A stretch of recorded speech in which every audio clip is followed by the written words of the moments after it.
एक गांव में एक बहुत ही प्रसिद्ध फेमस पंडित रहा करता था। उस पंडित का नाम श्याम था। वह पंडित जिस गांव में रहता था वह उस गांव के प्रसिद्ध मंदिर पर पूजा करता था और सभी शादियां व धार्मिक कार्य वही पंडित कराता था। वह पंडित इतना प्रसिद्ध था कि आसपास के सभी गांवों में उसकी चर्चा हुआ करती थी और सभी लोग उस पंडित का बहुत आदर रिस्पेक्ट किया करते थे।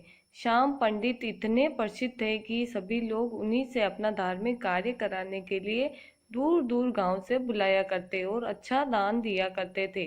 एक बार पंडित जी अपने गांव से दूसरे गांव शादी कराने गए हुए थे। वह गांव पंडित जी के गांव से 4-5 गांव छोड़कर था।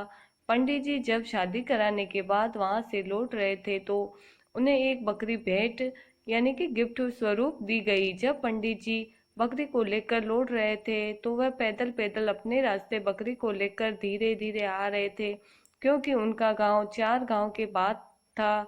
जिस रास्ते से पंडित जी लौट रहे थे उस रास्ते पर 4 ठग रहते थे और वह आने वाले लोगों को लूटा करते थे। जब उन 4 ठगों ने पंडित जी को देखा तो बोलने लगे, आज तो सुबह से कोई नहीं मिला है और हमारे खाने पीने की व्यवस्था भी नहीं हुई।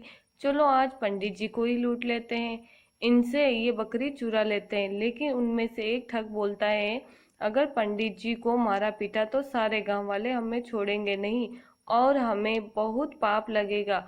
तो ठग एक नई तरकीब निकालते हैं पंडित जी से बकरी छुड़ाने की और चारों ठग अपने अपने काम पर लग जाते हैं।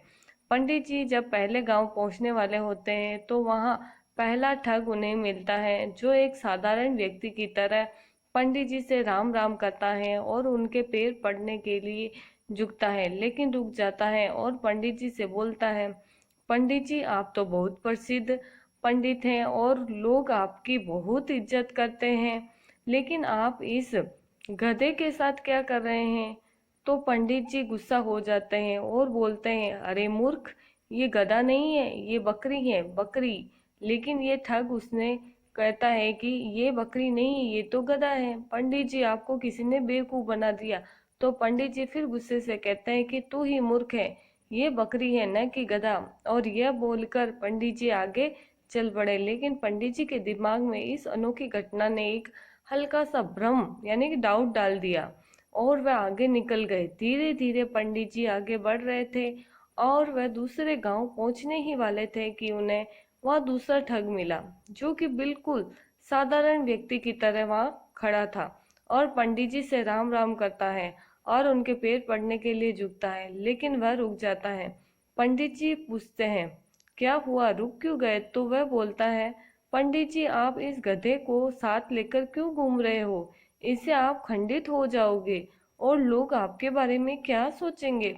इस गधे को भगा दो। पंडित जी को इतनी बात सुनकर बहुत क्रोध आता है और बोलते हैं, तुम मूर्ख हो, दिखाई नहीं देता ये बकरी है और तुम बोल रहे हो गधा है? दूसरा ठग बोलता है कि ये पंडित जी आपको किसी ने पागल बना दिया है, ये बकरी नहीं, ये तो गधा है और ये आपके साथ रहेगा तो आपकी क्या इज्जत रह जाएगी। ये सुनते ही पंडित जी सोचने लगे कि ये क्या बोल रहा है, मैं तो बकरी लाया हूँ पर ये सब इसे गधा क्यों बोल रहे हैं? कहीं मैं सच में गधे को लेकर तो नहीं घूम रहा हूँ। अब पंडित जी सोच में पड़ जाते हैं और वह ठग वहां से चला जाता है और पंडित जी भी आगे बढ़ने लगते हैं। लेकिन उनके दिमाग में यही बात चली रही होती है कि बकरी है या गधा। जब पंडित जी तीसरे गांव में पहुंचने वाले होते हैं तो उन्हें वहां तीसरा ठग मिलता है और पंडित जी से राम राम करता है, पंडित जी के पैर पड़ने के लिए झुकता है, लेकिन रुक जाता है। पंडित जी हैरान हो जाते हैं और पूछते हैं कि क्या हुआ? तो तीसरा ठग बोलता है कि पंडित जी मैं आपसे आशीर्वाद तो लेना चाहता हूँ, लेकिन इस गधे को आपके साथ देखकर मुझे अच्छा नहीं लग रहा। लोग आपको इतना मानते हैं, आपसे पूजा कराते हैं, लेकिन लोग आपको इस गधे के साथ देखेंगे तो क्या सोचेंगे? इतनी बात सुनकर पंडित जी कहते हैं कि मैं इस गधे को गांव के बाहर छोड़ने जा रहा हूँ, मुझे रास्ते में दयनीय हालत में मिला था।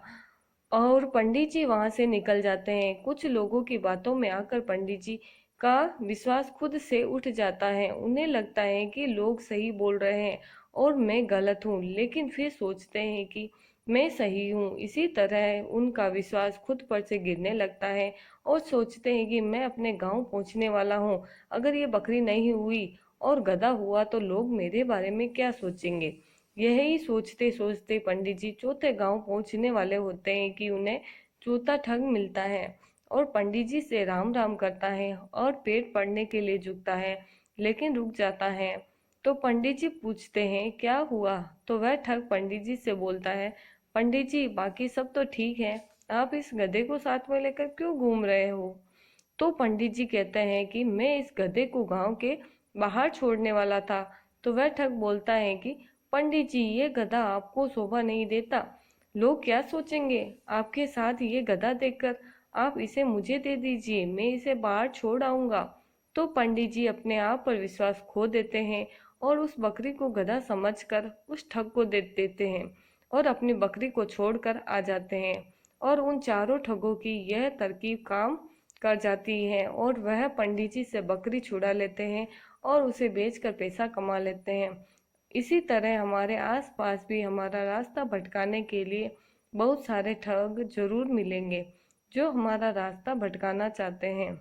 उनसे बचकर और खुद पर विश्वास रखना होगा, तभी हम अपने लक्ष्य को पा सकते हैं। सबसे पहले तो हमें सीख मिलती है कि हमें खुद पर विश्वास रखना चाहिए। अगर हमें अपना लक्ष्य हासिल करना है तो हर किसी से सलाह नहीं लेना है और किसी भी व्यक्ति की नकारात्मक बातों से हमें कोई फर्क नहीं पड़ना चाहिए। जब आप अपने लक्ष्य को पाने के लिए काम करते हैं तो रास्ता भटकाने और रास्ता रोकने वाले बहुत सारे लोग आएंगे। आपको